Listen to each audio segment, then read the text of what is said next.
I don't think people understand the true origins of Rome. Our story begins in 753 BCE, amidst the rolling hills of central Italy. Here on the banks of the Tiber River, a small settlement emerged. This was Rome in its infancy, a humble city-state with a destiny far grander than its modest beginnings. Legend tells us of twin brothers, Romulus and Remus, raised by a she-wolf. Romulus, destined to be Rome's founder, killed his brother in a dispute over the city's location. This tale, steeped in myth and folklore, speaks to the ambition and drive that would characterize Rome's future.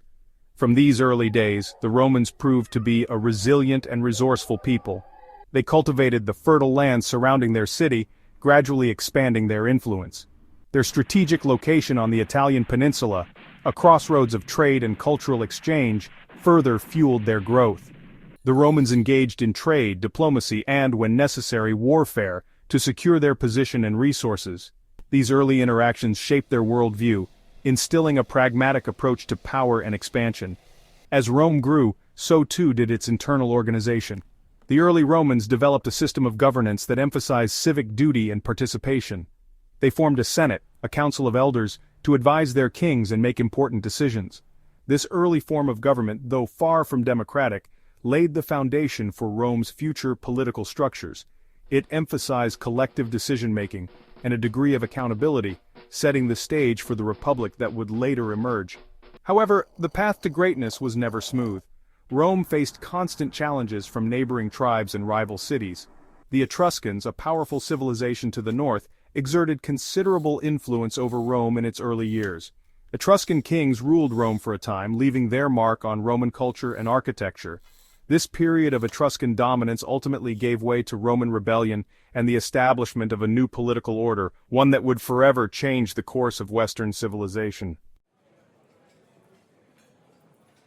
The year 509 BCE marked a turning point in Roman history, the expulsion of the Etruscan kings and the birth of the Roman Republic. This new system of governance, while not without its flaws, represented a radical departure from the rule of kings. The Romans, wary of centralized power, established a system designed to prevent tyranny and ensure a degree of popular representation. At the heart of the Republic lay the Senate, a body composed of elder statesmen from Rome's most influential families. The Senate held significant power in the Roman Republic, shaping domestic and foreign policy, controlling finances, and advising the magistrates. However, the Senate was not the sole arbiter of power. The Roman constitution, though unwritten, established a complex system of checks and balances. The assembly, composed of Roman citizens, played a crucial role in electing officials, passing laws, and declaring war.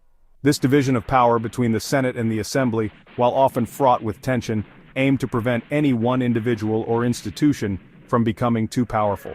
The Roman concept of citizenship also played a vital role in the Republic's success. Unlike many ancient civilizations, Rome extended citizenship to conquered peoples, albeit with varying degrees of rights and privileges. This policy, while pragmatic, fostered a sense of shared identity and loyalty among Rome's diverse population. It facilitated integration and contributed to the stability and longevity of the Republic. The Roman Republic, though ostensibly a system of shared power, was not without its internal struggles. Social tensions between the patricians, the wealthy elite, and the plebeians, the common citizens, often erupted into open conflict.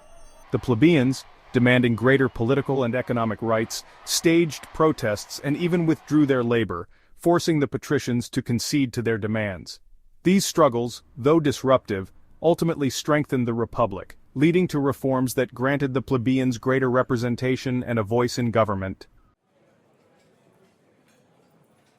As the Roman Republic entered its later centuries, a new breed of ambitious and charismatic leaders emerged. These men, often hailing from Rome's most distinguished families, possessed a potent combination of military prowess, political acumen, and a thirst for power. Among them, Gaius Julius Caesar stood out as a figure of exceptional talent and ambition. A brilliant military strategist, a shrewd politician, and a captivating orator, Caesar's rise to prominence marked a turning point in Roman history. Caesar's military campaigns, chronicled in his own accounts, expanded Roman dominion across Gaul, bringing vast territories and wealth under Roman control. His victories, though celebrated by the Roman people, fueled the anxieties of the Senate, who viewed his growing power and popularity with suspicion. Caesar's defiance of the Senate's authority, crossing the Rubicon River with his legions, ignited a civil war that would forever alter the course of Roman history.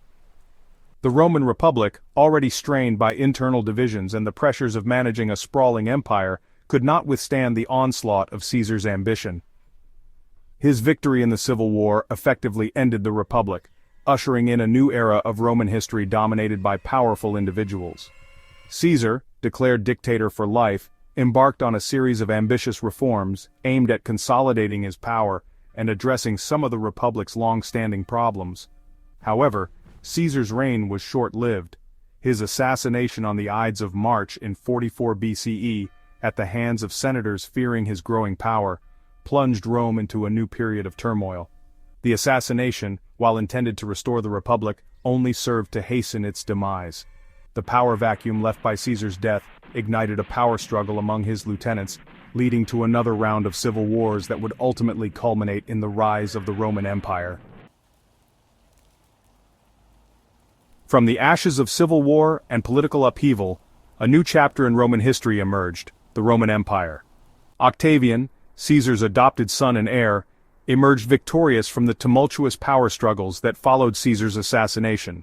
Adopting the title Augustus, meaning revered one, he ushered in a period of unprecedented peace and prosperity known as Pax Romana, the Roman peace. Augustus's reign, spanning from 27 BCE to 14 CE, laid the foundation for 2 centuries of relative peace and stability within the Roman Empire. He consolidated power, centralized administration, and established a system of governance that balanced the appearance of republican institutions with the reality of imperial rule. This delicate balance, combined with his astute leadership and military reforms, brought an end to the internal strife that had plagued Rome for generations. The Pax Romana was more than just an absence of war. It was a golden age of Roman civilization, a period of unparalleled economic prosperity, cultural flourishing, and territorial expansion. The empire, stretching from the British Isles in the north to Egypt in the south, enjoyed a period of unprecedented peace and stability. Trade routes flourished, connecting the far-flung corners of the empire and bringing wealth and exotic goods to Rome. This era of peace and prosperity allowed Roman culture to flourish. Literature, art, architecture, and philosophy reached new heights. Roman engineers constructed roads, aqueducts, and public buildings that stood as testaments to their ingenuity and skill. Roman law, codified and refined during this period, became a cornerstone of Western legal tradition. The Pax Romana, a testament to the achievements of Roman civilization, left an indelible mark on the Western world, shaping its values, institutions, and cultural landscape. The Roman Empire, despite its grandeur and the enduring legacy of the Pax Romana, was not immune to the forces of decline. The seeds of its eventual fall were sown over centuries, a complex interplay of internal weaknesses and external pressures that gradually eroded the foundations of Roman power. What began as a slow decline in the 3rd century CE ultimately culminated in the fall of the Western Roman Empire in 476 CE, marking the end of an era. One of the most significant factors contributing to Rome's decline was the rise of political instability and corruption. The empire, vast and complex, proved increasingly difficult to govern effectively from Rome. Ambitious generals vying for power often plunged the empire into civil war, weakening its defenses and undermining its stability. Corruption within the government and bureaucracy further eroded public trust and hindered the empire's ability to address its growing challenges. Economic woes also played a significant role in Rome's decline. Constant wars and overspending had depleted the empire's treasury. Inflation soared, devaluing the currency and undermining economic activity. The empire, facing a shortage of resources, struggled to maintain its legions and defend its vast borders. This economic instability fueled social unrest and created opportunities for ambitious individuals to exploit the empire's weakness. Adding to Rome's internal struggles were the relentless pressures from beyond its borders. Waves of migrations driven by climate change and the westward expansion of powerful nomadic groups put immense pressure on the empire's frontiers.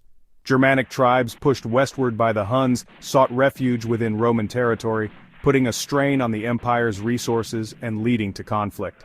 The Roman legions, once the mightiest fighting force in the world, found themselves increasingly overstretched and outmatched, unable to hold back the tide of barbarian invasions that ultimately brought down the Western Roman Empire.